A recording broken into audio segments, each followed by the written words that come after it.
ও খিটকেল, তোমার সাথে বনলতা দিদির লাভ হয়ে গেছে গো, এমনটাই বলছে লাজু অনুভবকে। পুরোটা জানতে ভিডিওতে লাইক দিয়ে চ্যানেলটা সাবস্ক্রাইব করে দেখতে থাকুন।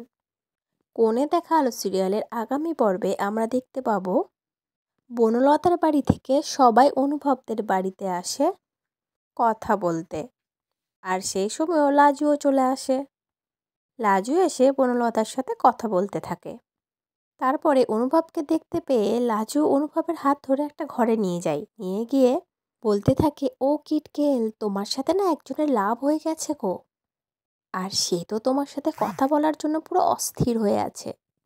তখন অনুভব লাজু যে অনুভবের হাত ধরে আছে সেই দিকটায় তাকিয়ে বলে, তাই জন্য কি তুমি পরপুরুষের হাত ধরে টানাটানি করবে লাজু? লাজু সঙ্গে সঙ্গে অনুভবের হাতটা ছেড়ে দেয়, দিয়ে বলে, আরে চলো না খিটকেল, তুমি ওর সাথে কথা বলবে না? আমি কার কথা বলছি বলো তো? বনলতা দিদির কথা বলছি। ও যে তোমাকে খুব ভালোবেসে ফেলেছে গো, ওর সাথে চুটিয়ে সংসার করো, দেখবে তোমরা খুব ভালো থাকবে।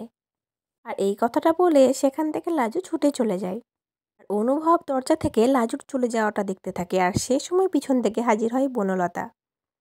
অনুভবও বনলতার দিকে অনেকক্ষণ তাকিয়ে থাকে, আর বনলতাও তো রোমান্টিক রোমান্টিক দৃষ্টিতে খিটকেলের দিকে তাকিয়ে থাকে, মানে অনুভবের দিকে। তাহলে কি এবার অনুভব আর বনলতার প্রেমটা জমে উঠবে, নাকি অনুভবের মনে এখনও সেই লাজুই বসে আছে? কি মনে হচ্ছে তোমাদের? তোমরা কি চাও অবশ্যই কমেন্ট করে জানিও। পরবর্তী আপডেট নিয়ে তাড়াতাড়ি আসি, সঙ্গে থেকো, সাথে থেকো, চ্যানেলটা সাবস্ক্রাইব করে দিও। ধন্যবাদ।